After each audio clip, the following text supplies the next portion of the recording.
Welcome everyone to Cinema Spotlight. Diving into Nora Ephron's career, we will be talking about This Is My Life. To start us off with Nora's filmography, I explained in Del Toro's last film that I will be moving on to this said filmography. But the thing is, her films are ones that she has written, not directed. And those are just her first set of films.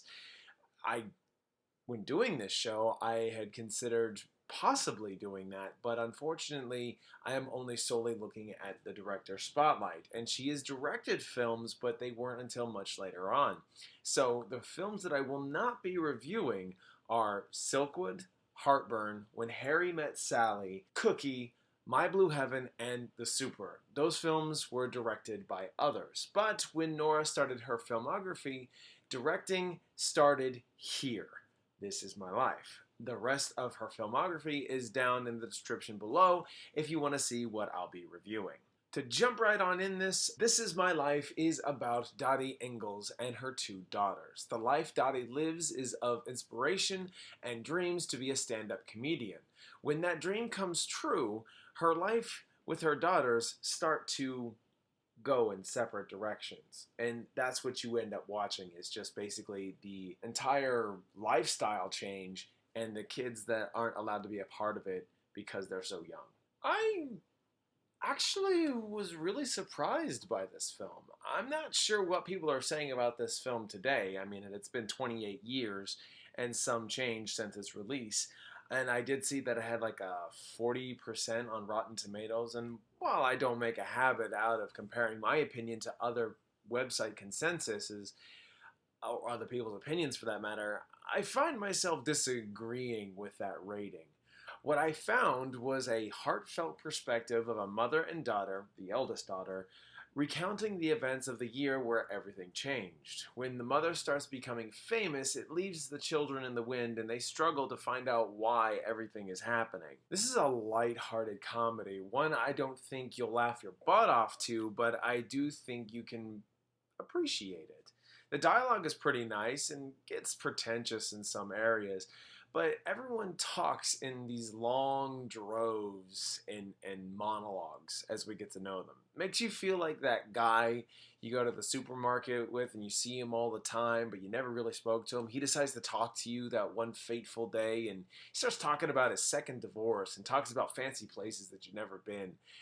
It's one hell of an info dump, and that's what it's like when these characters talk. But alas, when the comedy isn't there, the drama is being set up by the kids. Samantha Mathis and Gaffy Hoffman, who play Erica and Opal, really do a fantastic job here in these roles where they really don't know much, only what their mother has ever taught them. And so when the mom isn't around and they're left with their own devices and previous knowledge given, they're sort of just bouncing off what they know.